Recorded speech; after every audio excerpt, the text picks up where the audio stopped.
By the winter of 1684, the new Galerie des Glaces in the Château de Versailles, just west of Paris, was finally complete.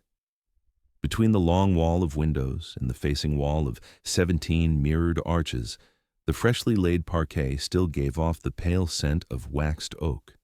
Architect Jules Hardouin-Mansart had replaced the open terrace with this enclosed gallery. Painter Charles Le Brun had filled the vault above with scenes proclaiming the first 18 years of Louis XIV's victories. In a society column, the room would soon be called La plus magnifique pièce du palais, the most magnificent room in the palace. Along the mirrored wall, gilded bronze capitals flash with fleurs-de-lis and suns. 357 mirrors, made not in Venice but in Colbert's royal manufactory, silently advertise France's economic power. Tonight they wait for the first full court procession, hundreds of faces, jewels, and silks forced to pass beneath the painted glory of one man. The glass seems eternal. Yet every reflection it will hold, noble, emperor, diplomat, tourist, is already mortal, already drifting toward disappearance. To understand why this corridor was built, we have to return to a modest hunting lodge and a king determined never again to be surprised by his own nobility. In 1661, in the small town of Versailles, some 18 kilometers west of Paris, Louis XIV looked at his father's hunting lodge and imagined a new center of France. The original structure was modest by royal standards, a 2-story brick and stone pavilion that Louis XIV had commissioned between 1631 and 1634 as a retreat for hunting expeditions in the surrounding forests. The lodge featured a simple U-shaped plan with a central courtyard, slate roofs, and unpretentious interiors that reflected its utilitarian purpose. It was never intended as a palace, merely as a convenient stopping point during the hunt, far enough from the formality of the Louvre and Saint-Germain-en-Laye to offer genuine respite. But the young Louis XIV, assuming personal rule in March 1661 after the death of Cardinal Mazarin, saw in Versailles something his father had not, a blank canvas on which to inscribe absolute power. The decision was partly strategic. During the Fronde, the series of civil wars between 1648 and 1653, the young king had been forced to flee Paris, humiliated by rebellious nobles and parliamentarians who questioned royal authority. That memory left a permanent mark. Louis XIV resolved never again to rule from a city where the people could surround his palace and dictate terms. Versailles, set in open countryside with clear sightlines in all directions, offered both physical security and symbolic distance from urban unrest.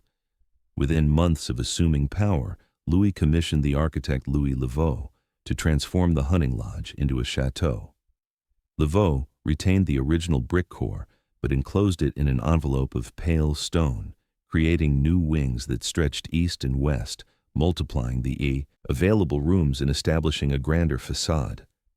Simultaneously, André Le Nôtre, the king's chief gardener, began imposing geometric order on the surrounding landscape. The marshes and woods gave way to parterres, reflecting pools and tree-lined allées that extended the king's will into nature itself. Contemporary engravings from Felibien's Description du Château de Versailles and Combes' Explication historique show these early transformations. The modest chateau expanding outward, the land reshaping itself into straight lines and controlled vistas. The work proceeded rapidly. By the mid-1660s, Versailles had become recognizable as a palace, though still far smaller than what would emerge 2 decades later. The king hosted festivals there, elaborate week-long celebrations combining theater, ballet, fireworks, and feasts that signaled the chateau's new role as a stage for royal magnificence. These events were not merely entertainment, they were demonstrations of power, invitations that doubled as obligations, tests of loyalty disguised as pleasures. To be invited was an honor, to decline was unthinkable. At this stage, the architecture remained open to the landscape. On the palace's western side, where the royal apartments overlooked the gardens, there was no enclosed gallery, only a terrace, a windswept expanse of stone that connected the king's chambers to those of the queen. From this terrace, courtiers could look out over Le Nôtre's parterres, breathe the air scented with orange trees and silver tubs, and feel the wind that swept across the gardens unimpeded. The openness was deliberate. It suggested confidence, a king who did not need walls between himself and the world he commanded. Yet that openness would not last. By the late 1670s, the king's ambitions had outgrown the terrace. What he envisioned was not merely a larger palace, but a total architectural argument, a single corridor that would force every person who entered it to confront simultaneously the glory of the king painted overhead and their own image multiplied endlessly in glass. The space between interior and exterior, that seam of fresh air and uncontrolled light, would be sealed shut. What had been a passage between rooms would become a theater of submission, a gallery where power learned to prefer reflection over openness. The parquet underfoot still smelled of wax, the gardens beyond the windows stretched toward the horizon, and the king, walking through the half-finished rooms, could already see what the space would become. Not a retreat, but a machine for producing deference, not a palace, but a mirror in which France would be forced to see itself as he wished it to be seen. Versailles began as a retreat from unrest. By the end of the century, it would become a gilded cage. The seam between palace and garden, that exposed terrace, would be the place where power learned to prefer reflection over fresh air. By 1670, in Paris and Versailles, alike, French ministers were quietly planning to replace Venetian glass with their own. For centuries, the Republic of Venice had held a near monopoly on the production of high-quality mirrors, a technology jealously guarded on the island of Murano. Venetian glassmakers developed techniques for producing large, clear panes that could be silvered on the back to create mirrors of exceptional brilliance. These mirrors were luxury goods, traded at prices that reflected both their rarity and the skill required to make them. To own a Venetian mirror was to display wealth and taste. To fill an entire room with them was nearly unthinkable, a fantasy reserved for the richest princes of Europe. Jean-Baptiste Colbert, Louis XIV's finance minister and the architect of French mercantilist policy, saw the Venetian monopoly as both an economic drain and a symbolic affront. France, under Colbert's direction, was pursuing a systematic strategy to reduce dependence on foreign manufacturers. Royal workshops were established for tapestries at the Gobelins, for ceramics at Sèvres, for lace and silk in Lyon. Each workshop was designed not merely to produce goods, but to assert French superiority in craft and design. The message was clear. France would be the workshop of Europe, not its customer. Mirrors presented a particular challenge. Venetian glassmaking techniques were state secrets, protected by laws that forbade craftsmen from leaving the Republic and threatened severe penalties for those who betrayed their trade.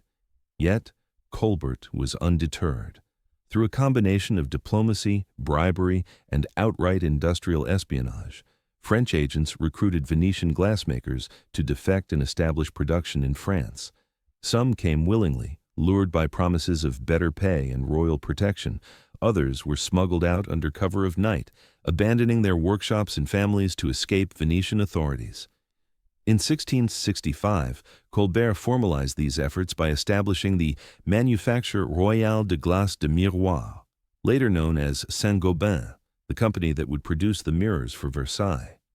The factory was initially established in Paris, then moved to Saint-Gobain in Picardy, where fuel and raw materials were more readily available.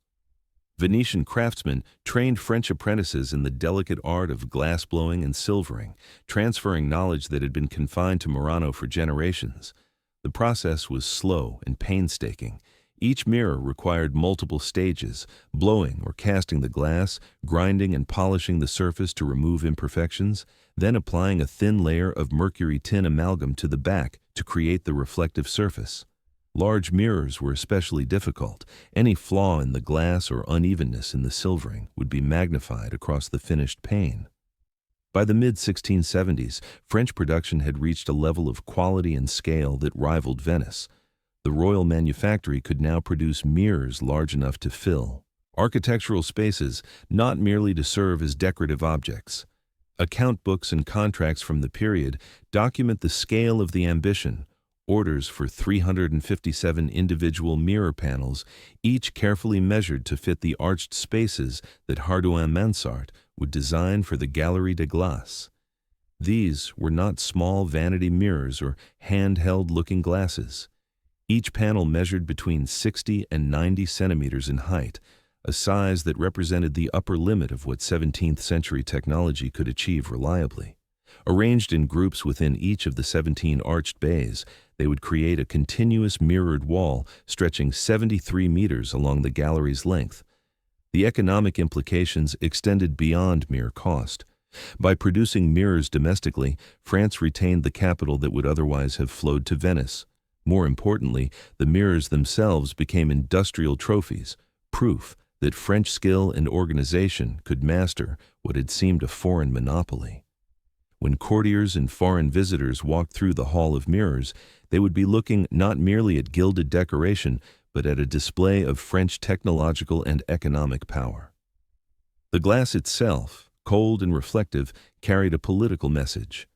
France no longer needed to import its luxuries. Contemporary observers understood this symbolism.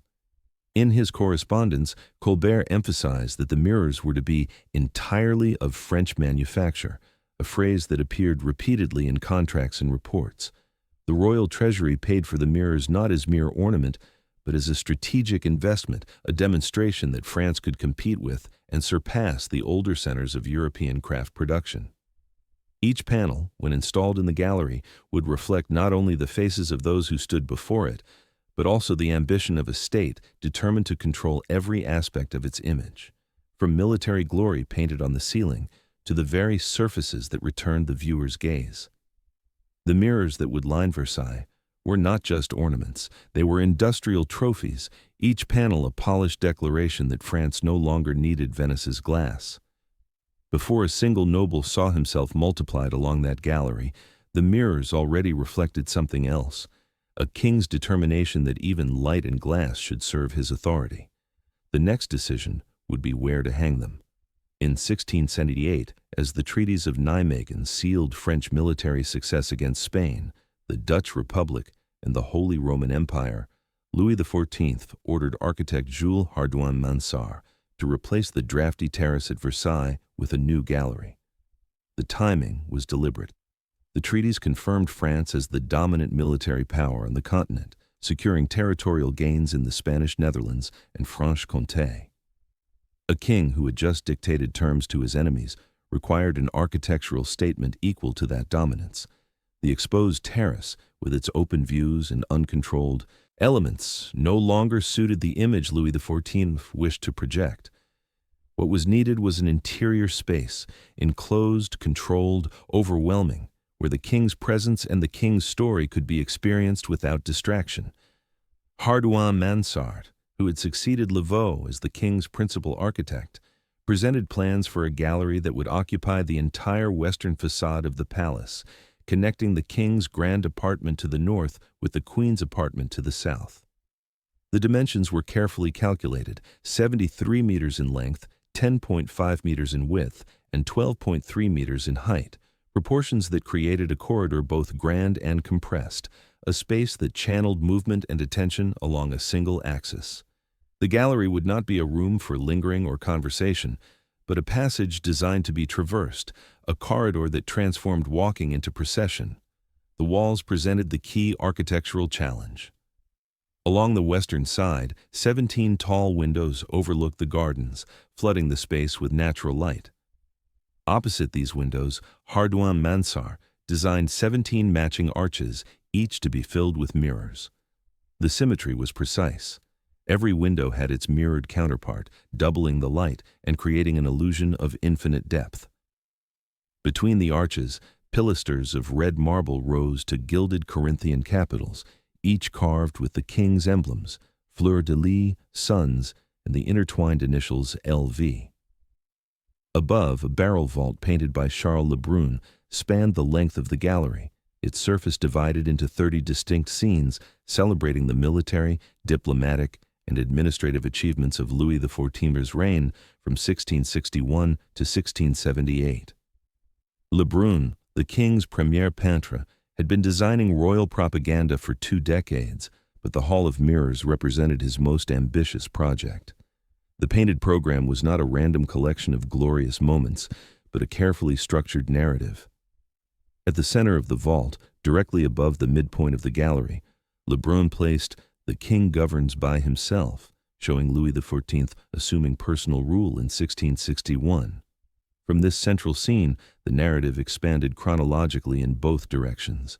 Military victories in Flanders and the Franche-Comté, diplomatic triumphs at Nijmegen, administrative reforms within France, allegorical figures, victory, fame, Europe in submission, surrounded the historical scenes, reinforcing the message that Louis's achievements were not merely political, but cosmic, ordained by divine favor and executed with classical virtue. Contemporary descriptions emphasize the overwhelming effect of the space. In 1682, the Mercure Galant published an account stressing the prodigious length of the gallery, the abundance of mirrors, and the alignment of each mirrored arch with its corresponding window, such that light is multiplied and reflected until the room seems to contain not one ceiling, but many, not one king, but infinite repetitions of his glory. The language is courtly, designed to flatter, but it captures the essential architectural strategy. The Hall of Mirrors was not built to be understood, but to be experienced as an assault on the senses, a space where the visitor's own image was absorbed into the machinery of royal glorification. Construction proceeded rapidly once the decision was made. Between 1678 and 1684, teams of carpenters, masons, glaziers, and painters worked in overlapping shifts. The parquet, intricate patterns of oak, walnut, and other hardwoods, was laid in sections, starting from the center and working outward. Each section required days of careful fitting, the wood cut to precise angles, and glued in place with hot animal adhesive that gave off a faint, organic smell as it set. Above, scaffolding filled the gallery as Le Brun and his assistants transferred the painted designs from preparatory sketches to the vault, working in sections as the plaster dried. Gilders followed, applying thin sheets of gold leaf to the carved capitals, cornices, and frames, burnishing the surface until it reflected candlelight with a warm, steady glow. The mirrors arrived in stages, each panel carefully wrapped and transported from the royal manufactory. Installation required precision. Each of the 17 arches contained 21 individual panels, arranged in 3 vertical tiers to create the illusion of a single surface. The panels were set into gilded bronze frames and fixed to the wall with hidden supports, the seams between panels carefully aligned to minimize distortion. When complete, the mirrored wall stretched uninterrupted along the gallery's length, a surface that reflected not only the windows opposite, but the entire space, the painted vault, the marble pilasters, the parquet underfoot, most importantly, anyone who entered. By the winter of 1684, the work was finished. The gallery stood ready, its parquet still giving off the scent of wax, its mirrors clean and unscratched, its painted vault bright with fresh pigment. In account books and building records, the Hall of Mirrors was documented as a feat of engineering: 357 mirrors, 17 arches, 73 meters of architectural theater. Yet the gallery's true purpose would only emerge once it was filled with people. Once the mirrors began their work of multiplying and returning the gaze of those who walked beneath the king's painted glory. In drawings and account books, the Hall of Mirrors is a feat of engineering. Once the court moves in, it will become something else, a daily test of obedience staged in glass. In 1682, Louis XIV formally moved his court and government from Paris to Versailles, transforming the palace from a royal retreat into the de facto capital of France. The decision marked a turning point in the relationship between the monarchy and the nobility. By requiring ministers, courtiers, and high-ranking nobles to reside at Versailles for much of the year, the king effectively dissolved the independent centers of aristocratic power that had threatened the crown during the Fronde. Attendance at court became not merely a privilege, but a necessity for anyone seeking royal favor, offices, pensions, or influence. To be absent from Versailles was to risk invisibility, to cede one's position to rivals who remained present and attentive. The Hall of Mirrors, completed 2 years later, would become the central corridor through which this transformed court would move, a daily passage that reinforced hierarchy at every step. The building was finished. Now it needed an audience. By 1684, on ordinary mornings in the Château de Versailles, the Hall of Mirrors was less a marvel than a corridor, the route by which Louis XIV walked from his bedroom toward the chapel for daily mass. From 1701 onward, when renovations placed the king's bedroom directly adjacent to the gallery, this passage became even more central to court ritual. The King's Day followed a rigid schedule, documented in memoirs by the Duke of Saint-Simon and in the journal of the Marquis de Dangeau, both of whom spent years at Versailles, observing and recording the rhythms of court life. The day began with the lever, the king's ceremonial rising, attended by courtiers of varying rank who were granted entry in carefully timed waves. After dressing and receiving ministers, Louis XIV would proceed through the Hall of Mirrors toward the royal chapel, a journey that took only a few minutes but was observed by dozens or hundreds of nobles stationed along the route. The king walked steadily, acknowledging some courtiers with a nod, others with a brief word, and most with nothing at all. To be noticed was a form of currency. To be ignored was a form of death. The courtiers arranged themselves by instinct and instruction. Those of higher rank stood closer to the king's path. Lesser nobles occupied positions further back, often half hidden behind columns or pressed against the mirrored wall. All were careful to position themselves so that they faced the king as he approached, turning smoothly to follow his movement without ever presenting their backs to him. The mirrors provided both advantage and danger. A courtier could use them to observe the king's approach before he was fully visible, adjusting posture and expression to prepare for the critical moment of being seen. But the mirrors also exposed any lapse in discipline, a whispered conversation, a moment of inattention, making private behavior public. Saint-Simon, writing decades later, described the experience with a mixture of exhaustion and resentment. Every morning was the same theater, the same calculation of distances and glances. One learned to read the king's mood in the tilt of his head, the length of his pause, the direction of his gaze.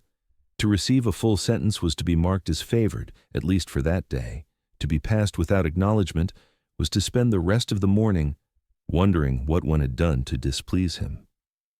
The ritual phrase, Sire Marly, exemplified the culture of favor and exclusion. Marly-le-Roi, a smaller chateau a few kilometers north of Versailles, served as a retreat where the king hosted intimate gatherings for a select group of courtiers. To be invited was a signal of particular favor. To be excluded after expecting an invitation was a public humiliation. Courtiers would position themselves along the Hall of Mirrors during the king's morning walk, hoping for an opportunity to whisper the request. The king's response, or his silence, was watched by everyone present, interpreted and analyzed for what it revealed about the shifting landscape of court politics. The gallery's architecture magnified these interactions. The length of the corridor meant that the king's progress could be observed from a distance, giving courtiers time to prepare, but also extending the period of anxious waiting. The mirrors, reflecting faces and figures in endless repetition, turned the private act of waiting into a public spectacle. A courtier standing near the mirrored wall could see not only the king, but also dozens of other courtiers, all arranged in the same posture of attentive deference, all watching and being watched in turn. The effect was panoptical. Even when the king was not present, the architecture enforced a constant awareness of being seen. The parquet underfoot, polished oak arranged in geometric patterns, was hard and unyielding, offering no comfort to those who stood for hours. The sound of footsteps echoed against the marble pilasters and the painted vault, each step distinct and identifiable. Courtiers learned to recognize the rhythm of the king's walk, the softer tread of his immediate attendants, the heavier boots of guards. On mornings when sunlight streamed through the western windows, the gallery filled with a light so bright it was almost blinding, the mirrors throwing back the glare until the space seemed made entirely of gold and glass. On overcast days, the light was diffuse and cold, the mirrors reflecting a gray pallor that matched the mood of those who waited without hope of favor. In the glass, nobles saw themselves arranged by rank, distance, and favor. It was not the architecture that crushed them, but the etiquette it amplified. The mirrors did not impose discipline. They merely made visible the discipline that had already been internalized, turning submission into a visual pattern repeated across 73 meters of glass and gilding. At night, when the gallery was illuminated for formal receptions or royal promenades, the effect intensified. Chandeliers and wall sconces, each holding dozens of candles, created a forest of light. The flames, multiplied in the mirrors, produced an almost hallucinatory brilliance, a shimmer that flattened depth and made it difficult to judge distances. The heat from so many candles was oppressive, especially in summer, mingling with the scents of perfume, powder, and warm bodies pressed into formal silks and velvets. The gallery, designed to impress, also exhausted, a space where the sheer effort of maintaining correct posture and expression became a physical ordeal. Every morning, the Hall of Mirrors reminded the nobles of their place, but at night, in the same light, it would become a weapon of envy and exhaustion. In the late 1680s and 1690s, as France engaged in costly wars against shifting coalitions of European powers, the life of a courtier at Versailles became a relentless performance that strained both finances and endurance. Louis XIV's Wars of the League of Augsburg, 1688–1697, and later the War of the Spanish Succession, 1701–1714, drained the royal treasury, but they also intensified the king's insistence on maintaining the spectacle of the court. To appear at Versailles in worn clothing or with a reduced household was to signal weakness or disfavor, yet to maintain the required standard of dress, retinue, and hospitality could bankrupt even wealthy nobles within a few years. Saint-Simon's memoirs return repeatedly to this theme, the punishing expense of court life and its calculated purpose as a form of control. "The king wished us near him," Saint-Simon wrote, "not because he valued our company, but because he valued our dependence. A noble who spent his income at Versailles had no resources to maintain an independent position in his province. Proximity became a trap, gilded but inescapable. The Hall of Mirrors, as the central artery of court life, became the stage on which this financial and physical exhaustion was most visible. The architectural details of the gallery reinforced the strain. The length of the space, 73 meters, meant that processions and receptions often required standing for extended periods, sometimes hours without relief. There were no chairs along the mirrored wall, no benches where one might rest.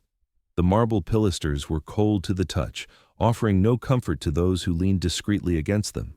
The parquet, though beautiful, was unforgiving. Its hard surface transmitted every ache from feet compressed into formal shoes, every tremble of fatigue through legs held in rigid posture. The light, too, was weaponized. On bright afternoons, the 17 western windows admitted sunlight that, multiplied by the 17 mirrored arches opposite, filled the gallery with an intensity that was almost unbearable. Courtiers standing near the windows squinted against the glare. Those near the mirrors were dazzled by reflections that seemed to come from all directions at once. Elderly courtiers and those with sensitive eyes found the experience particularly painful, yet to absent oneself was to risk being forgotten. One endured, or one lost one's position. Inventories from the 1680s and early 1690s list the furnishings that once lined the Hall of Mirrors during its most opulent phase: solid silver gueridons, tall candelabra stands, tables and vases, many of them weighing hundreds of pounds and crafted by the finest silversmiths in Paris. These objects served a dual function. Practically, they held candles and displayed flowers or ornamental arrangements. Symbolically, they demonstrated the king's wealth in its most literal form, precious metal shaped into functional objects that had no purpose beyond display. For courtiers passing through the gallery, the silver furnishings were a constant reminder of a level of wealth that remained forever out of reach, no matter how much they spent to maintain their own households. The cost of keeping up appearances extended beyond clothing and lodging. Courtiers were expected to host dinners, provide entertainment for visitors, and maintain a household staff appropriate to their rank. Many nobles took on debt to meet these expectations, borrowing against their estates or selling land to maintain liquidity in Paris. The king was aware of this dynamic and encouraged it. A noble in debt was a noble who could not afford rebellion, who needed royal pensions and offices to remain solvent. The Hall of Mirrors in this light was not merely a display of royal wealth, but a mechanism for extracting noble wealth, forcing those who walked through it to spend their own fortunes in a losing competition with the crown. At night, the gallery transformed from corridor to theater. For formal receptions, grand balls, and diplomatic events, servants lit hundreds of candles in the chandeliers suspended from the vault and in the wall sconces arranged between the mirrored arches. The effect was spectacular. The flames reflected in the mirrors created a cascade of light that seemed to have no source and no end, a golden shimmer that filled the space and made the painted vault glow as if illuminated from within. Contemporary accounts describe the sensation as both beautiful and unsettling, a brilliance so intense it became disorienting. One visitor, whose account survives in a collection of letters held at the Bibliothèque Nationale de France, described the gallery at night as un palais de glace et de feu, a palace of ice and fire, capturing the contrast between the cold hardness of the mirrors and the heat of the candles that blazed before them. The temperature in the gallery on such nights could rise uncomfortably, especially in the summer months, creating a stifling atmosphere despite the room's height and the ventilation provided by the windows. Courtiers in heavy silks and velvets, constrained by corsets and formal dress, often felt faint but were trained never to show weakness. To stumble or require assistance was to invite gossip and damage one's reputation as someone fit for the demands of court life. The mirrors, in their relentless doubling, intensified every discomfort. Fatigue became visible in reflected faces. Forced smiles appeared mechanical when seen repeated in glass. A courtier who arrived at Versailles, fresh-faced and eager, would, after months of this regimen, notice changes in their own reflection, the darkening beneath the eyes, the tightness around the mouth, the way the body began to hold itself in permanent deference. The gallery, designed to display royal power, also displayed its cost in human terms. The slow erosion of health, autonomy, and financial independence among those who served. Reflected 100 times, the same bows and smiles began to look mechanical, as if the gallery itself was rehearsing the courtiers more than they were performing for the king. The architecture did not need to impose discipline. It revealed the discipline that had already been internalized, turning submission into a pattern of repeated gestures visible in glass. Yet the courtiers persisted, because the alternative, absence from court, was worse. To withdraw to one's estates was to cede one's place, to admit defeat in the competition for favor. And so they returned each day, walking the length of the Hall of Mirrors, adjusting their posture and expression in its reflective surfaces, performing for a king who rarely looked directly at them, but whose painted image watched from above, unblinking and eternal. The Hall of Mirrors flatters the king, but it also records the cost of his system in sleepless eyes and bowed backs. The next time the mirrors are altered, it will not be for comfort, but for war. In 1689, with the War of the League of Augsburg underway and French military forces stretched across multiple fronts, Louis XIV made a decision that reverberated through Versailles and beyond. He ordered much of the palace's solid silver furniture to be melted down and converted into coinage to finance the war effort. The Hall of Mirrors, which had displayed some of the most spectacular silver pieces in the entire palace, lost many of its furnishings in this sudden transformation. What had been symbols of permanent wealth became raw material for temporary military necessity. The decision was not made lightly. By 1689, France had been at war almost continuously for a decade. The costs of maintaining large armies, building fortifications, and subsidizing allies strained the royal treasury beyond its capacity. Traditional revenue sources, land taxes, customs duties, the sale of offices, could not keep pace with military expenditures. Colbert, who had managed the crown's finances with relative success, had died in 1683. His successors struggled to balance the king's ambitions with fiscal reality. Melting the silver furniture offered a rapid infusion of capital. The pieces could be weighed, valued, and transported to the mint, where they would be transformed into currency within weeks. Treasury records document the scale of the operation. Between 1689 and 1690, An estimated several tons of silver objects were removed from Versailles, including pieces from the Hall of Mirrors, the royal apartments, and the chapel. The silver gueridons that had lined the mirrored wall, each standing over 2 meters tall and weighing hundreds of pounds, were dismantled and sent to Paris. Silver tables, vases, chandeliers, and decorative reliefs followed. Some pieces were works of extraordinary craftsmanship, commissioned from the finest silversmiths and taking years to complete. Their destruction represented a significant cultural loss, though at the time it was framed as patriotic sacrifice, the king giving up his own treasures to defend France against foreign aggression. For those who had seen the Hall of Mirrors in its fully furnished state, the change was jarring. Engravings and descriptions from the 1680s show a gallery where every architectural surface was matched by a corresponding object. Silver gueridons between the mirrored arches, silver tables beneath the windows, silver vases on pedestals at regular intervals. These objects had created a rhythm to the space, a material density that balanced the immateriality of the mirrors in the painted vault. With their removal, the gallery became more austere, its proportions more evident, but its character subtly altered.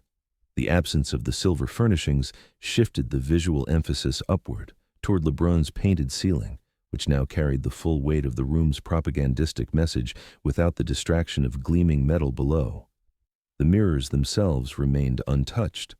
Glass, unlike silver, could not be melted down for currency, and the mirrors' value lay in their presence, not their material worth. Yet the contrast between what stayed and what left was instructive. The mirrors were part of the architecture, fixed and permanent, while the silver furniture had always been movable, subject to the king's changing needs and circumstances. The gallery's bones remained intact, only its flesh was sacrificed. Courtiers and visitors who returned to Versailles after the removal noticed the change immediately. Saint-Simon, ever alert to shifts in court atmosphere, remarked on the strangely hollow sound the gallery now produced, as if the silver pieces had absorbed some of the echoes that now bounced freely between marble and glass. Without the silver gueridons to anchor the space between the mirrored arches, the reflections seemed to stretch further, creating an almost infinite recession of light and emptiness. The gallery had been designed to overwhelm with material abundance. Now it overwhelmed with absence, a lesson in the difference between architectural permanence and decorative impermanence. The decision to melt the silver also carried a symbolic message, though one the king likely did not intend. It demonstrated that even the most spectacular displays of royal wealth were contingent, subject to the demands of war and the limits of state finance. The Hall of Mirrors, which had been built to project absolute power, now bore witness to the fact that no power, however absolute, was immune to the constraints of material reality. Gold and paint remained. Silver, no matter how beautifully wrought, could be reduced to bullion. The financial relief provided by melting the silver furniture was temporary. Within a few years, the war's costs had absorbed the additional revenue, and the treasury faced new crises. Yet the silver objects were never fully replaced. After 1697, when the War of the League of Augsburg ended with the Treaty of Ryswick, some silver furniture was commissioned for the palace, but not at the scale or quantity of the original pieces. The Hall of Mirrors remained more sparsely furnished than it had been in the 1680s, its emphasis shifting from material display to architectural and pictorial grandeur. The change also affected the experience of nighttime receptions in the gallery. With fewer silver gueridons to hold candles, the lighting became less even, creating pockets of shadow between the mirrored arches. The mirrors, which had once reflected a forest of candlelight multiplied across silver surfaces, now reflected primarily the painted vault and the windows during the day, or the more modest light of remaining chandeliers at night. The gallery was still impressive, but its character had shifted from opulent abundance to a more measured, austere splendor. For historians and later visitors, the missing silver furniture became a ghost presence, visible only in engravings and written descriptions. Inventories from the 1680s list each piece in meticulous detail, its dimensions, weight, decorative motifs, and placement within the gallery. These records allow us to reconstruct, at least on paper, what the Hall of Mirrors once contained and what was lost when the king chose war over decoration. Yet the records also reveal a hierarchy of value. Architecture and painting were worth preserving. Movable objects, no matter how valuable or beautiful, were expendable. The mirrors still multiply light, but the objects they once multiplied are gone, leaving a faint outline in inventories and engravings. The absence, paradoxically, became part of the room's history, a reminder that even in the king's proudest gallery, war could eat into matter before it ate into myth. Even here, in the king's proudest gallery, war eats into matter before it eats into myth. The next century will test whether the myths can survive when the monarchy itself is questioned. In 1685 and 1686, delegations such as the envoys from the Kingdom of Siam walked the Hall of Mirrors, their foreign dress and unfamiliar protocols absorbed into the machinery of French court spectacle. Louis XIV used diplomatic receptions as carefully choreographed demonstrations of French cultural and political supremacy. The arrival of foreign ambassadors at Versailles was never a private matter. It was a public performance staged for maximum effect, with the Hall of Mirrors serving as the central venue. The Siamese embassies, there were two, one in 1684 and another in 1686, are particularly well documented. King Narai of Siam sought to establish diplomatic and commercial relations with France, partly to balance against Dutch and English influence in Southeast Asia. The envoys traveled thousands of miles by ship and overland carriage, arriving at Versailles with gifts, letters, and the expectation of being received with honor appropriate to their rank. Louis XIV granted them a formal audience in the Hall of Mirrors, a setting chosen deliberately to overwhelm and impress. Contemporary accounts describe the scene. The Siamese ambassadors, dressed in richly embroidered silk robes and elaborate headdresses, walking the length of the gallery toward the king, who sat at the far end on a raised throne, surrounded by courtiers in formal dress. The mirrors reflected the procession from both sides, creating the illusion that the delegation was far larger than it was, that the space itself was multiplying their presence. At the same time, the painted vault overhead displayed Louis XIV military and diplomatic victories, a visual reminder of French power that required no translation.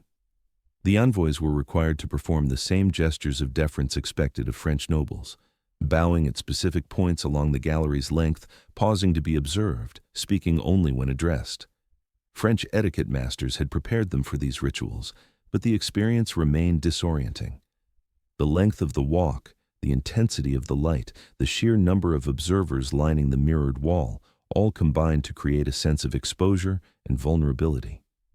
The ambassadors were not merely presenting themselves to the king, they were being presented to France, their foreignness on display as much as their diplomatic mission. The diplomatic theater extended beyond the formal reception. After the audience, the Siamese envoys were given tours of Versailles, including the gardens, the fountains, and the newly completed orangerie. Each space reinforced the same message. France possessed resources, technical skill, and organizational capacity that few other nations could match. The Hall of Mirrors, in this context, was not merely a beautiful room, but a statement of comparative advantage, a claim that France had surpassed the classical empires and medieval kingdoms of the past to become the model for all modern states. André Philibien, the official historiographer of the king's buildings, wrote extensively about Versailles as a model for royal residences throughout Europe. His descriptions emphasized the didactic intent of the architecture. Versailles was designed not only to please the king, but to instruct visitors in the principles of absolute monarchy, aesthetic refinement, and centralized power. The Hall of Mirrors, as the centerpiece of the palace, carried the heaviest ideological burden. It was where the king's image, painted, reflected, and embodied in his physical presence, came together in a single, overwhelming experience. Foreign visitors' responses to Versailles varied. Some, like the Siamese envoys, expressed admiration in their reports back to their own courts, describing the palace as a marvel of engineering and decoration. Others were more ambivalent, recognizing the achievement while remaining skeptical of its success. German princes, Italian cardinals, and English diplomats visited Versailles throughout the late 17th century, and their travel accounts often contain a mixture of genuine appreciation and critical distance. One English observer, whose letter survives in a collection at Oxford, noted that the Gallery of Mirrors is indeed magnificent, yet one cannot help but wonder at the cost and whether such splendor serves the kingdom as much as it serves the king's vanity. These critiques, however, rarely circulated openly. To criticize Versailles was to criticize Louis XIV, and few foreign diplomats were willing to risk offense when their own nations depended on French goodwill or feared French military power. The Hall of Mirrors, by design, discouraged dissent. Its scale and beauty were arguments in themselves, visual claims that preempted verbal challenge. The gallery also served as the venue for court ballets and musical performances, especially during the winter months when outdoor entertainments were impractical. On such occasions, the furniture would be rearranged, the central space cleared, and musicians positioned at one end while courtiers and guests watched from the sides. The mirrors doubled the number of visible performers and audience members, creating a sense of abundance and festivity. The sound in the gallery was complex. Music echoed against the hard surfaces of marble and glass, creating a reverberant acoustic that could be either thrilling or overwhelming, depending on the volume and complexity of the composition. Nighttime events in the Hall of Mirrors often concluded with views of fireworks over the gardens, visible through the western windows. The reflections in the mirrored wall captured these bursts of light, multiplying them and extending their duration through repetition. For a moment, the boundary between interior and exterior dissolved. The gardens, the night sky, and the gallery itself seemed to merge into a single spectacle of controlled illumination. For a moment, the faces in the glass were not just French, they were emissaries, witnesses, competitors, all caught in the same flicker of gold. The mirrored wall became cosmopolitan, a surface that recorded not only the king's subjects, but the wider world of diplomacy and competition that orbited around his court. Yet beneath the spectacle, the power dynamics remained clear. Foreign envoys, no matter how honored, were ultimately guests in a space designed to remind them of France's dominance. They walked where the king allowed them to walk, saw what he wished them to see, and left with memories carefully curated to reinforce the message that France was not merely one power among many, but the preeminent model of monarchy and civilization. The Hall of Mirrors functioned as both welcome and warning, an invitation to admire and an implicit threat. This is what France can build in peacetime. Imagine what it can do in war. To visitors, the Hall of Mirrors seems permanent, a finished statement of absolute power. But within a century, the same gallery will watch that power emptied out, window by window. Under Louis XIV, the Hall of Mirrors disciplines bodies and dazzles visitors, but its very perfection ensures that any future change, of regime, of taste, of purpose, will register here with painful clarity. In October 1789, when Louis XVI and Marie Antoinette were compelled to leave Versailles for Paris, the Hall of Mirrors lost its central actors in a single week. The October Days, a series of revolutionary uprisings that began on October 5th with a march of Parisian women demanding bread, culminated in the royal family's forced departure from Versailles on October 6th. A crowd of thousands, armed with pikes and muskets, surrounded the palace, broke into the royal apartments, and insisted that the king and queen return to Paris. The revolutionaries' message was clear. The monarchy would no longer govern from the isolation of Versailles, but from the capital, under the watchful eyes of the people. The departure was chaotic and humiliating. The royal family, accompanied by a fraction of their household, traveled in carriages surrounded by an armed mob chanting revolutionary slogans. Behind them, Versailles emptied rapidly. Courtiers, fearing for their safety, fled to their estates or went into hiding. Servants abandoned their posts. Within days, the palace that had housed the French court for over a century fell silent, its corridors empty, its rooms beginning the long process of neglect. The Hall of Mirrors, which had never known prolonged emptiness, became a space without function. The rituals that had given the gallery meaning, the king's morning procession, the evening receptions, the diplomatic ceremonies, ceased abruptly. The mirrors, which had reflected the movement and hierarchy of the court, now reflected only themselves, creating an infinite recession of empty arches and unoccupied parquet. The painted vault overhead, glorifying a king whose dynasty was now under siege, seemed suddenly anachronistic, a relic of a world that was being dismantled with revolutionary fervor. Revolutionary authorities debated what to do with Versailles. Some argued for demolition, viewing the palace as a symbol of royal tyranny and aristocratic excess. Others proposed converting it into a military barracks or a hospital, stripping it of its decorative furnishings and repurposing it for practical use. In the end, a more moderate approach prevailed. The palace would be preserved but emptied, its furnishings sold or transferred to other state institutions, its art inventoried and, where appropriate, moved to the newly established museums in Paris. The removal of furnishings from the hall of mirrors proceeded systematically. Remaining silver objects, chandeliers, and decorative vases were auctioned or melted down. Paintings from the vault were considered for removal, but ultimately left in place, their weight and integration into the architecture making transfer impractical. The mirrors, too, remained, though some panes cracked or went unrepaired as maintenance budgets disappeared. By the mid-1790s, the gallery bore the marks of neglect. Dust accumulated on the gilded capitals, the parquet lost its polish, and cobwebs appeared in the upper corners where the vault met the walls. Early 19th century engravings and watercolors depict a hall of mirrors that is structurally intact but atmospherically transformed. The light filtering through the windows seems dimmer, the mirrors less brilliant, the overall effect more melancholic than triumphant. Artists who visited Versailles during this period often framed the palace as a monument to vanished grandeur, a Gothic ruin in all but name. The emptiness of the galleries, once filled with crowds, became a visual metaphor for the collapse of the Ancien Regime. Napoleon Bonaparte, who became Emperor of France in 1804, briefly considered restoring Versailles as an imperial residence, but he ultimately chose to focus his architectural ambitions on palaces closer to Paris, such as the Tuileries and Fontainebleau. Versailles remained largely dormant during the Napoleonic era, used occasionally for administrative purposes, but never regaining its role as a center of political power.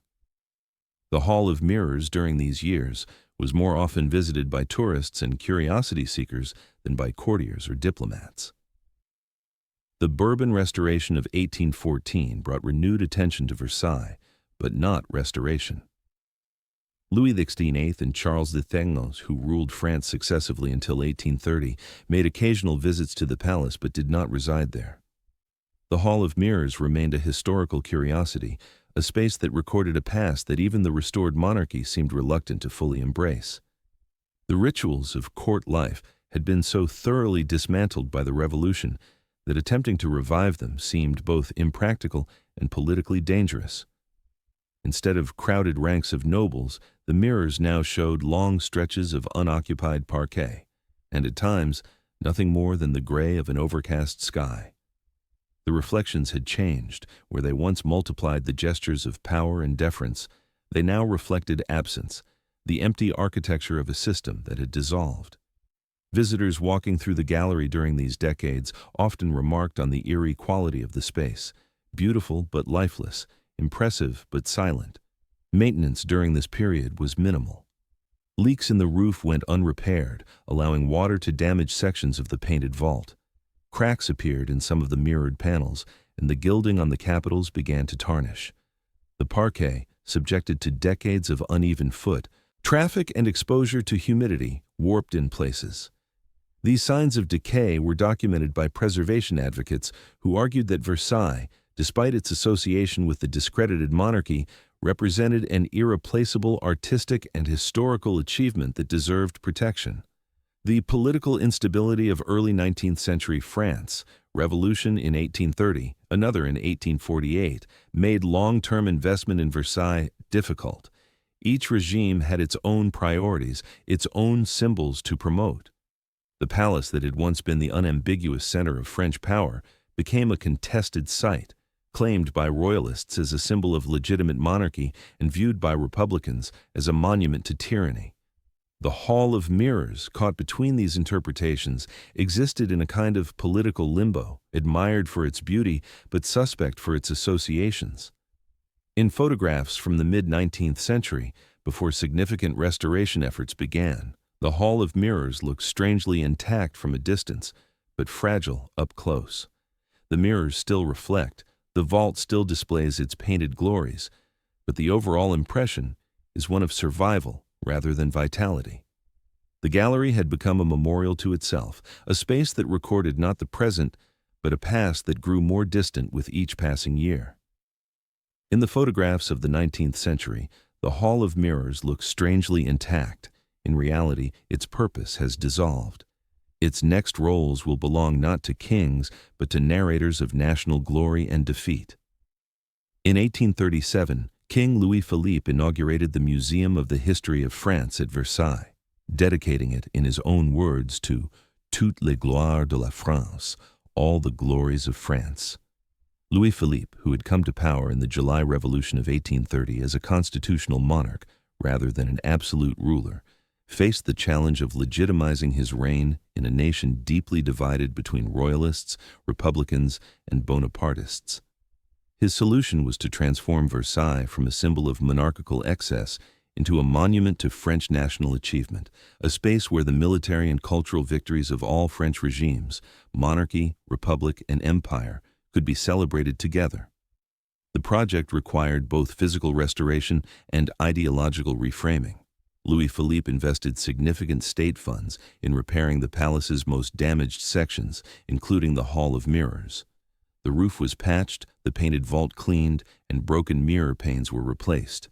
The parquet was refinished, and the gilded capitals were re-gilded where tarnish had obscured their original brilliance.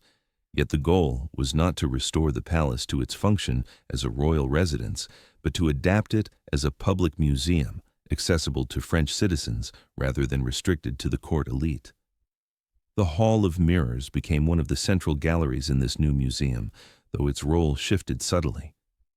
Instead of serving as a corridor for court processions, it became a space for historical contemplation, a room where visitors could walk freely, examining the painted scenes overhead and reading explanatory plaques that contextualized Louis XIV's achievements within a broader narrative of French greatness. The mirrors, which had once multiplied the image of the king and his courtiers, now reflected a more diverse public: bourgeois families, school teachers leading student groups, foreign tourists, military veterans. The inaugural programs and visitor guides published in 1837 emphasized the museum's unifying purpose. One pamphlet declared, "Here, beneath one roof, the French nation may see its entire history reflected. The military genius of its kings, the revolutionary fervor of its citizens, the imperial glory of its armies. Versailles belongs no longer to a single dynasty, but to France itself." This rhetoric was politically strategic, an attempt to diffuse the divisive associations of the palace by reframing it as national heritage rather than royalist propaganda. The creation of the museum coincided with the construction of the Galerie des Batailles, a vast hall on the palace's south wing filled with enormous paintings depicting French military victories from the Battle of Tolbiac in 496 to the Battle of Wagram in 1809. The Galerie des Batailles was Louis Philippe's most explicit statement of his vision, a continuous narrative of French military prowess that transcended regime changes and political upheavals. The Hall of Mirrors, by comparison, remained more ambiguous, its primary purpose being to display the artistic and architectural achievements of the Ancien regime rather than to narrate a single historical arc.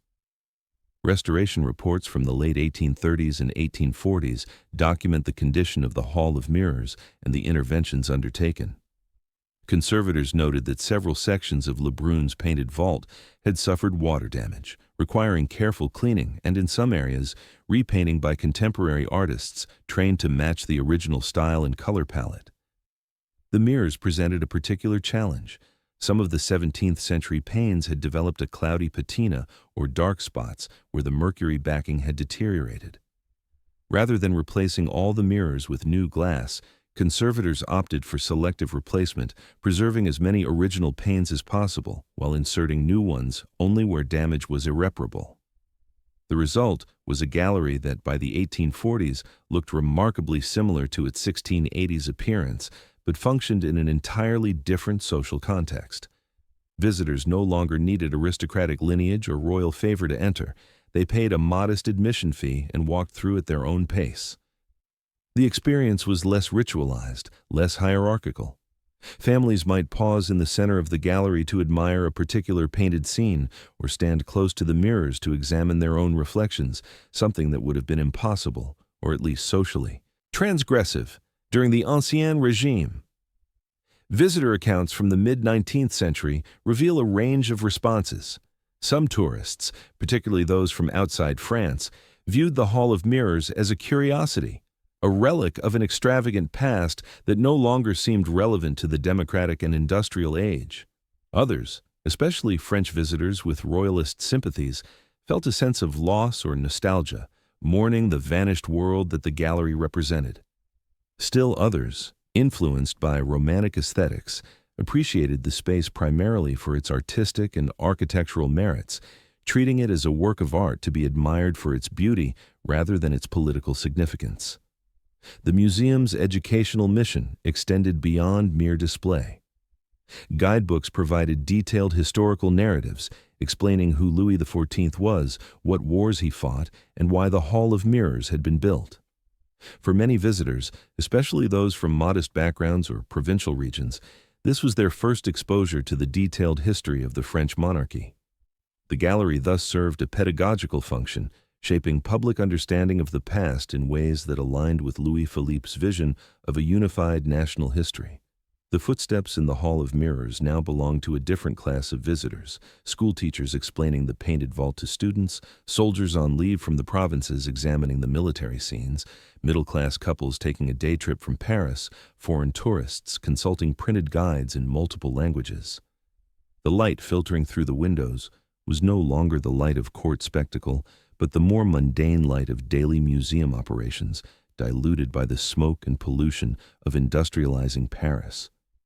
The mirrors now reflect crowds of citizens. The reflections no longer distinguish dukes from mere gentlemen. They record schoolteachers, soldiers on leave, foreign tourists, a more democratic, if still curated public. The gallery had been democratized, at least in terms of access, though the stories it told were still carefully controlled by the state.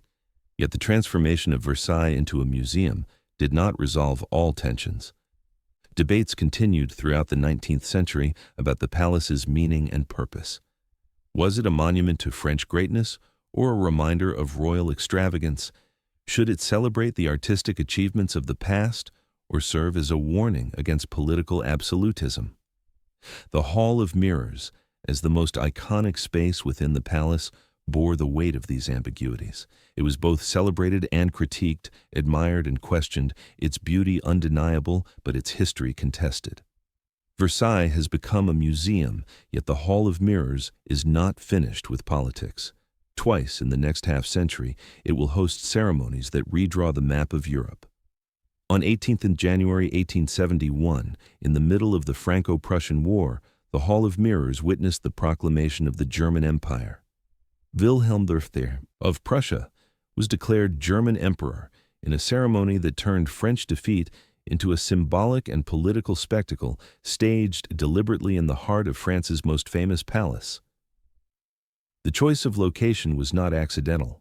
It was a calculated humiliation, a demonstration that the balance of power in Europe had shifted decisively in Germany's favor. The Franco-Prussian War, which began in July 1870, had gone disastrously for France.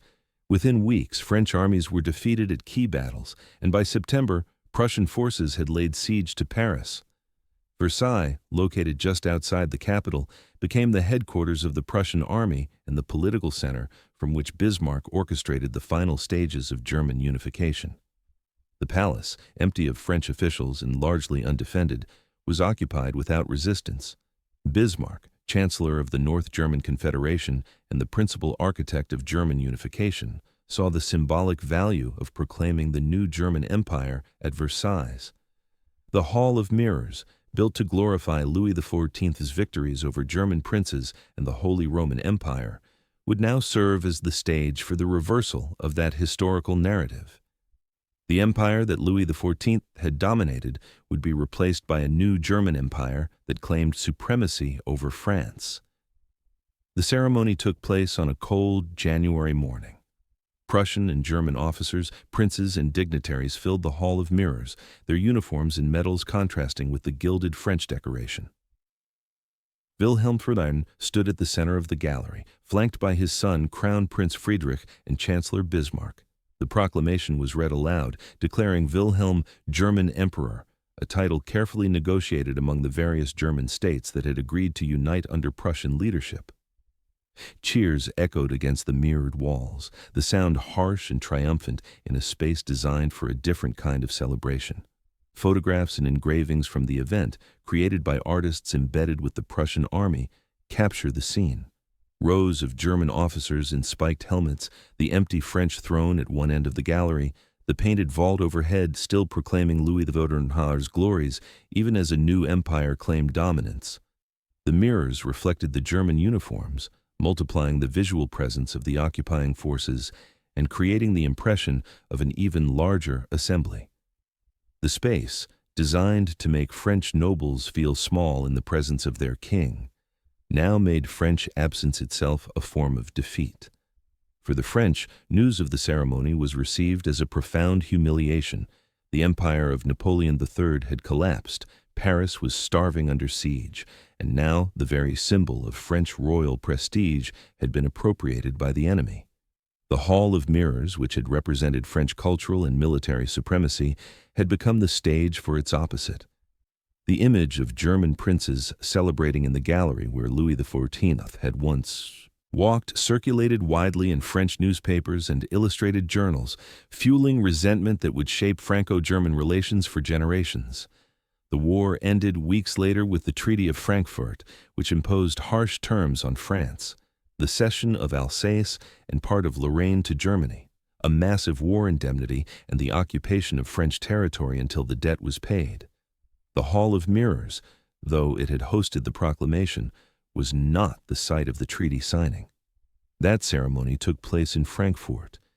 Yet the symbolic damage had been done. Versailles, and particularly the Hall of Mirrors, had become associated with defeat and occupation as much as with past glory. Nearly half a century later, on 28 June 1919, the Hall of Mirrors hosted the signing of the Treaty of Versailles, which formally ended World War I. The choice of location was deliberate, a reversal of the 1871 humiliation. Georges Clemenceau, the French Prime Minister and one of the principal architects of the treaty, insisted that the ceremony take place in the same room where the German Empire had been proclaimed. The message was clear. Germany, which had celebrated its rise in the Hall of Mirrors, would now sign the document that dismantled its imperial ambitions in the same space. The treaty signing on 28 June, 5 years to the day after the assassination of Archduke Franz Ferdinand, which had triggered World War I, was attended by delegates from over 30 nations. The hall was crowded with diplomats, military officers, journalists, and photographers. The mirrors reflected not just the assembled delegates, but the new technology of the 20th century. Cameras on tripods, electric lights supplementing the natural illumination, microphones for recording the speeches. At the center of the room, a long table was positioned where German Foreign Minister Hermann Müller and Transport Minister Johannes Bell sat to sign the treaty. The German delegation, visibly uncomfortable, signed under protest, viewing the terms as excessively punitive and a violation of the principles of fair negotiation. The Allies, by contrast, viewed the treaty as just retribution for German aggression and the immense human cost of the war. The ceremony was solemn but charged with tension, the historical weight of the location amplifying the significance of the moment. Clemenceau, aged and worn by the war, presided over the ceremony with grim satisfaction. For him, the treaty signing represented not only the end of a devastating conflict, but also the erasure of France's 1871 humiliation. The Hall of Mirrors, which had witnessed German triumph, now witnessed German submission. The painted vault overhead, still glorifying Louis XIV, now seemed almost prescient, as if the gallery had always known that power would cycle through different hands, that no empire, German, French, or otherwise, could claim permanence. The treaty itself imposed severe restrictions on Germany, territorial losses, military limitations, and reparations payments that would burden the German economy for decades. Historians would later debate whether the treaty's harshness contributed to the political instability that enabled the rise of fascism in Germany. At the time, however, the focus was on closure and reconstruction, on ending a war that had killed millions and redrawing the map of Europe. In photographs, you can align the positions of the German princes in 1871 with the Allied delegations in 1919. What changes is not the room, but the story it tells. The mirrors, indifferent to the ideologies and nationalities they reflected, recorded both scenes with equal clarity: triumph and defeat, power and humiliation, empire and its dissolution. The gallery, built to glorify Louis XIV, has now framed the rise and punishment of a different empire. As the 20th century advances, another process begins, that of treating the hall itself as a fragile artifact in need of rescue. For 2 centuries, the Hall of Mirrors has been less a room than a screen on which Europe projects power, defeat, and reconciliation. Yet even the most potent symbols eventually require scaffolding, not soldiers. In 1979, the palace and park of Versailles, including the Hall of Mirrors, were inscribed on the UNESCO World Heritage List as a masterpiece of 17th century art and a key site of European history. The inscription recognized Versailles not merely as a beautiful or historically significant building, but as an irreplaceable component of humanity's cultural heritage, worthy of protection and preservation for future generations. The UNESCO criteria emphasize the palace's role as the absolute seat of power of the monarch and as the crucible of court life that shaped European culture for over a century. The Hall of Mirrors, as the most iconic space within the palace, received particular attention in the designation documents. By the late 20th century, the Hall of Mirrors had taken on yet another function. It served as a venue for official state receptions and international summits, reinforcing France's diplomatic prestige, even as the building itself aged under the strain of its new public role. In 1961, President Charles de Gaulle received U.S. President John F. Kennedy and First Lady Jacqueline Kennedy at Versailles, hosting a state dinner in the Hall of Mirrors that was widely photographed and reported in international media. The event demonstrated that the gallery could still serve as a stage for projecting French cultural and political significance, even in a Republican context far removed from the monarchy that had built it. Throughout the late 20th century, the Hall of Mirrors hosted numerous state visits, G7 summits, and other high-level diplomatic events. The space, with its combination of historical gravitas and visual splendor, offered a setting that few modern conference halls could match. Yet these events placed new demands on the structure. Modern security requirements, electrical installations for lighting and sound systems, and the physical presence of hundreds of attendees during receptions subjected the 300-year-old parquet, mirrors, and painted vault to stresses they were not originally designed to bear. The shift from monarchical spectacle to republican diplomacy was subtle but significant. Where Louis XIV had used the Hall of Mirrors to dominate his nobles through daily ritual, the French Republic used it to project soft power on the international stage, hosting events that emphasized France's cultural heritage and diplomatic sophistication. The mirrors, which had once reflected the hierarchy of the Ancien Regime, now reflected democratic leaders, their presence temporary, and their authority derived from elections rather than divine right. Heritage frameworks applied to Versailles emphasized the palace's multi-layered history. French Ministry of Culture listings and UNESCO criteria recognized not only the original 17th century construction, but also the 19th century museum transformation and the 20th century role as a site of international diplomacy. The Hall of Mirrors was valued not for embodying a single historical moment, but for recording multiple moments, each layered over the others like strata in an archaeological site. Yet preservation challenges mounted. Annual visitor numbers to Versailles increased dramatically throughout the second half of the 20th century, reaching several million by the 1990s. The Hall of Mirrors, as the palace's main attraction, absorbed a disproportionate share of this traffic. Humidity from visitors' breath, the vibration from thousands of footsteps daily, and the cumulative wear on the parquet and furnishings required constant monitoring and maintenance.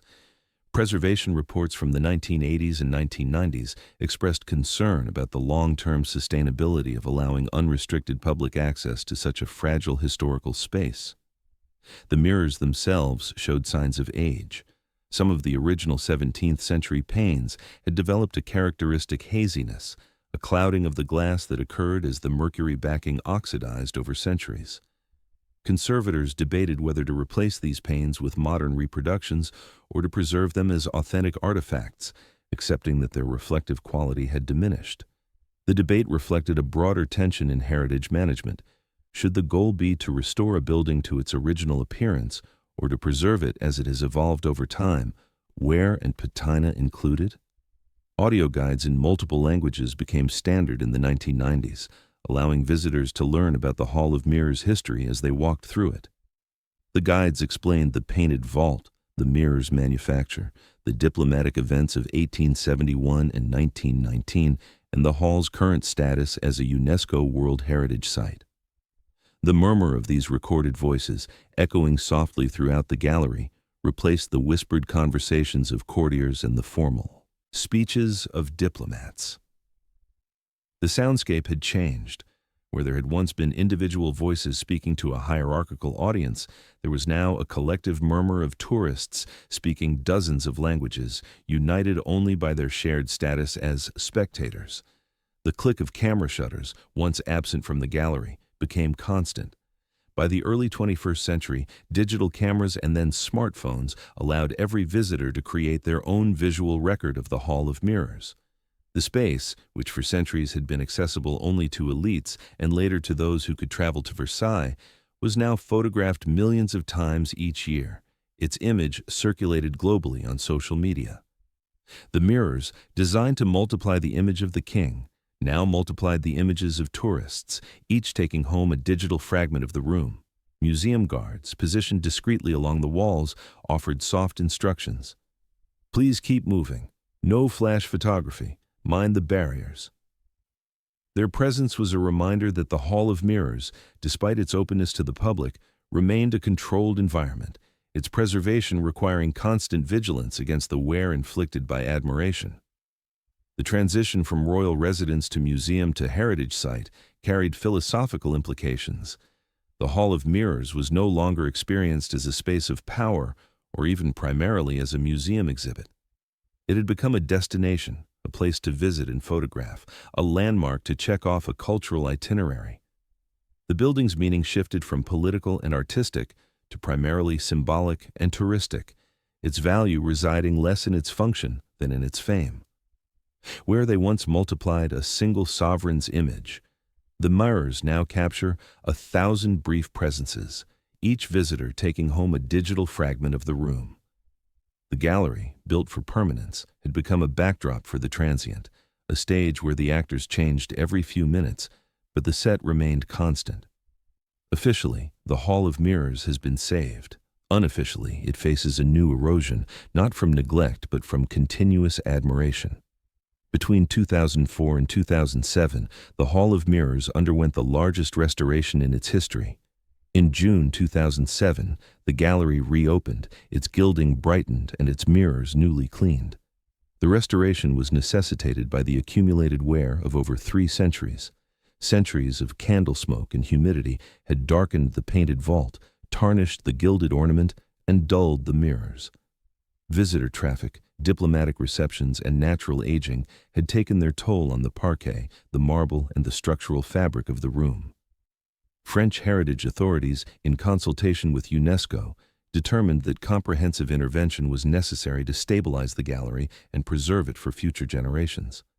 The scope of the restoration was extraordinary. Every surface in the Hall of Mirrors received attention: the painted vault, the gilded capitals and cornices, the mirrors, the parquet, the marble pilasters, and even the window glass. The work required closing the gallery to the public for the first time in decades, a decision that disappointed millions of potential visitors, but was deemed essential for the conservators to work without interruption or risk to public safety. Cleaning Le Brun's painted vault presented the greatest technical challenge. The paintings had accumulated layers of dirt, soot from candles and fireplaces, and yellowed varnish applied during previous restoration efforts. Conservators worked from scaffolding suspended just below the vault, using cotton swabs, gentle solvents, and specialized tools to remove these layers without damaging the original pigments underneath.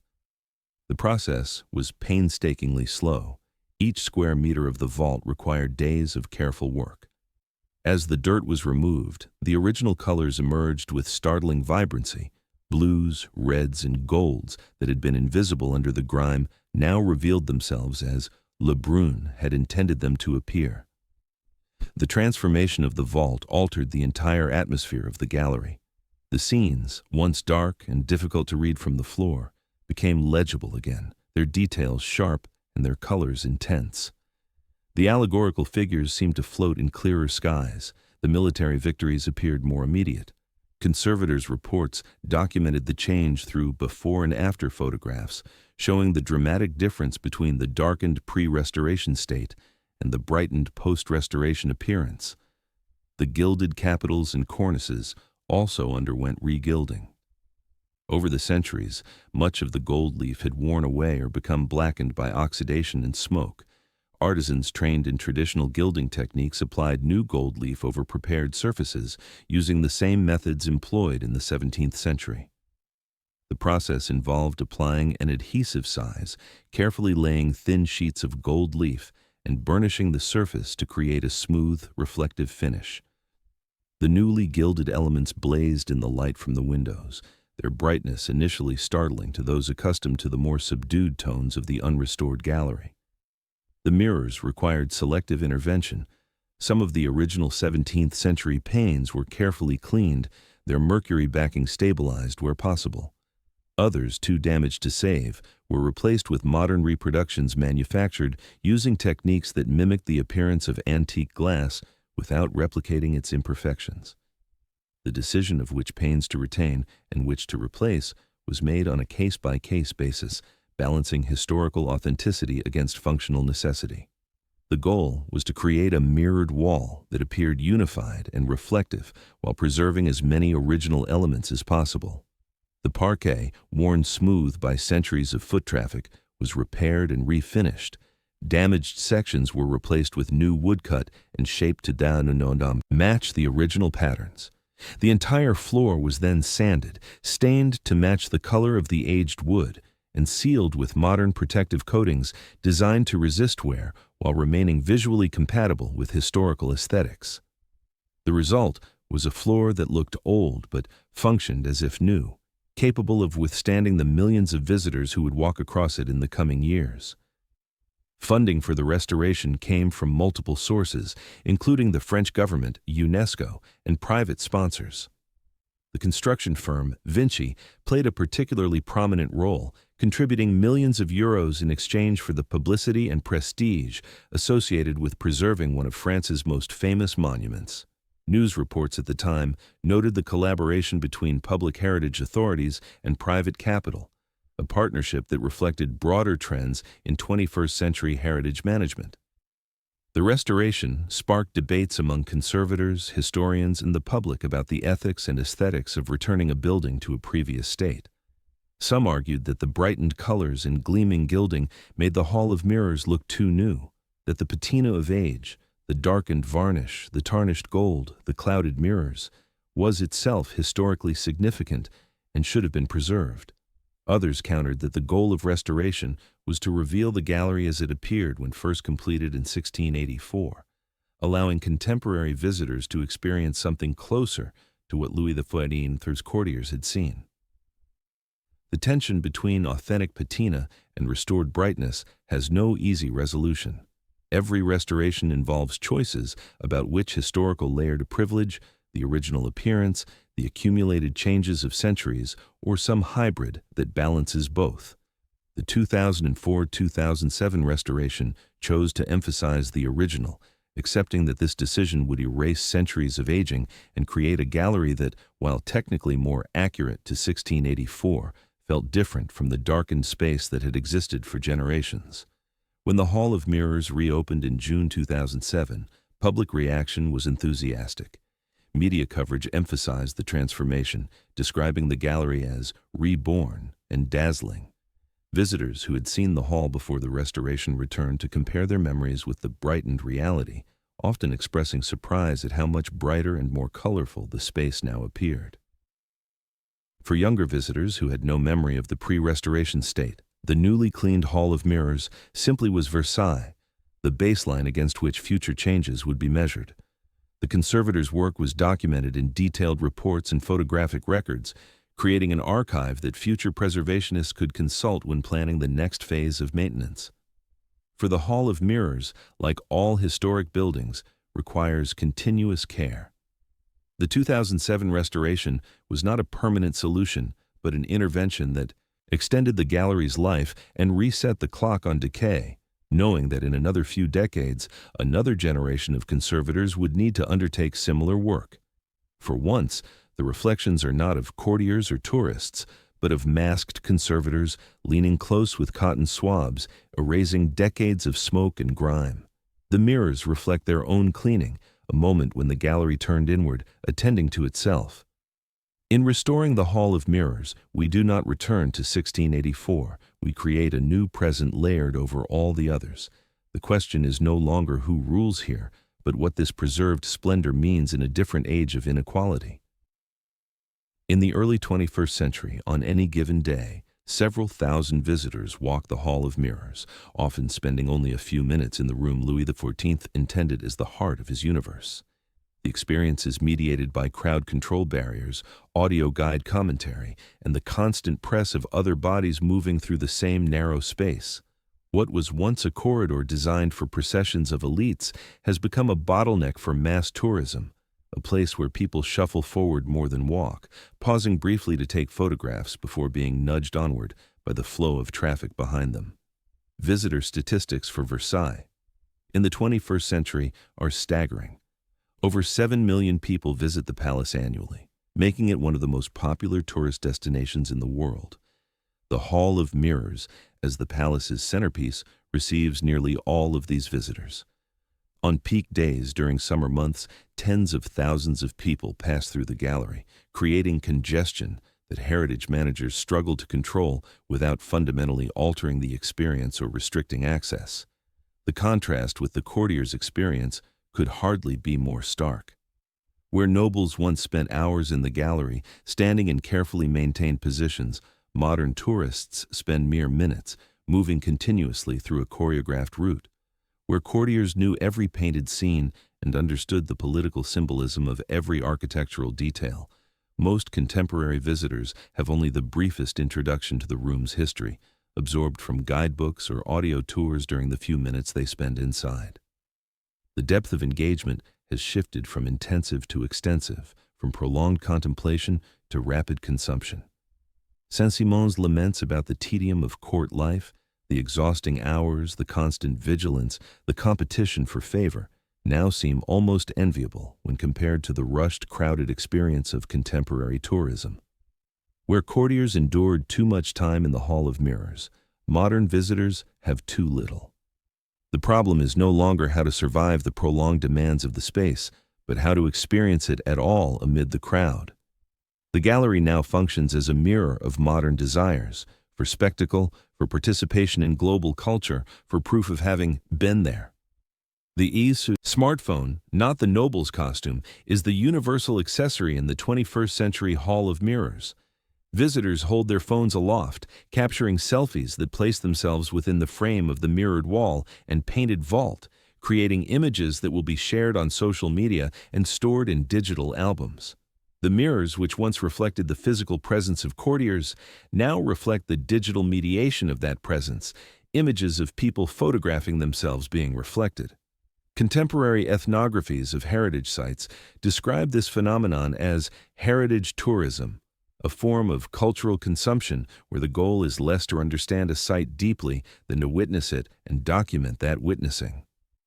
The Hall of Mirrors, in this framework, becomes a backdrop, a famous setting against which visitors perform their own brief participation in cultural significance. The room's historical meaning matters less than its fame. Its status as a must-see destination that validates the visitor's cultural competence and travel experience.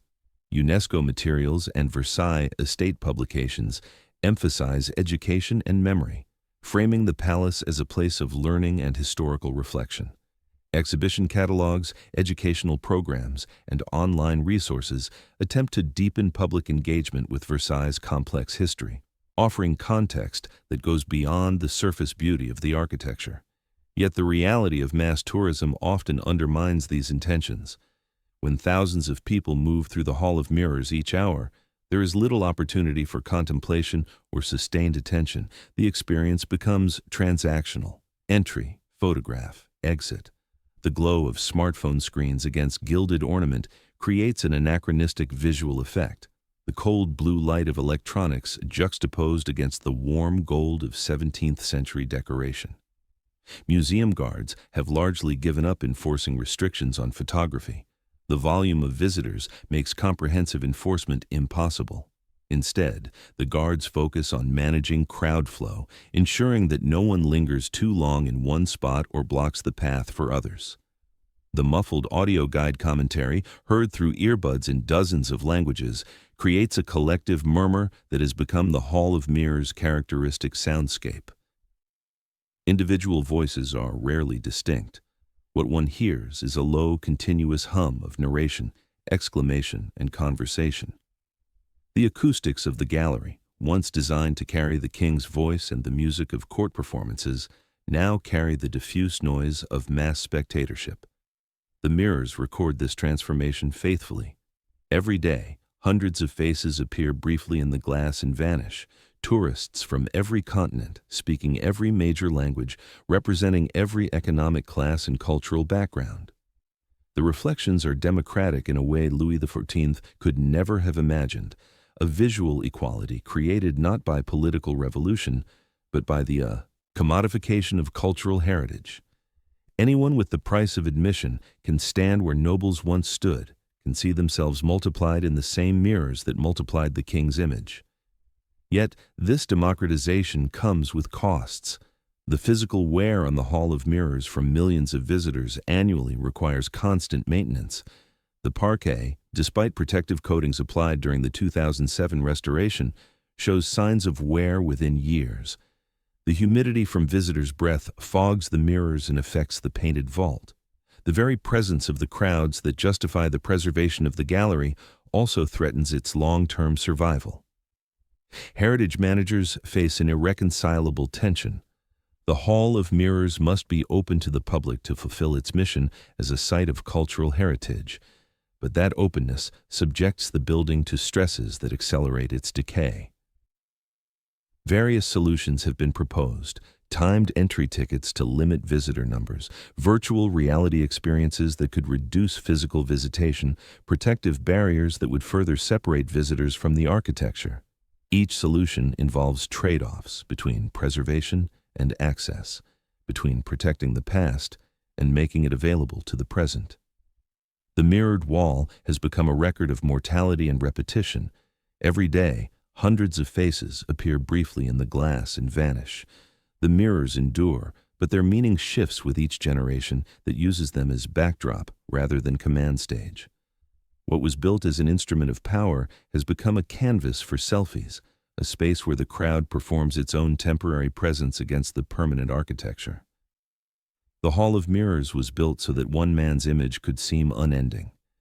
3 centuries later, what survives is not his reflection, but the room itself, a corridor where stone, glass, and paint quietly testify that even the most absolute power is, in the end, only a passing figure in a very long mirror. Versailles does not resolve the tension between ambition and impermanence. It exhibits it. In the Hall of Mirrors, architecture achieves what Louis XIV wanted, a kind of radiance beyond his lifetime, but that radiance now belongs to history, not to him. The gallery has become what all monuments eventually become, not a victory over time, but a carefully tended reminder that time always wins.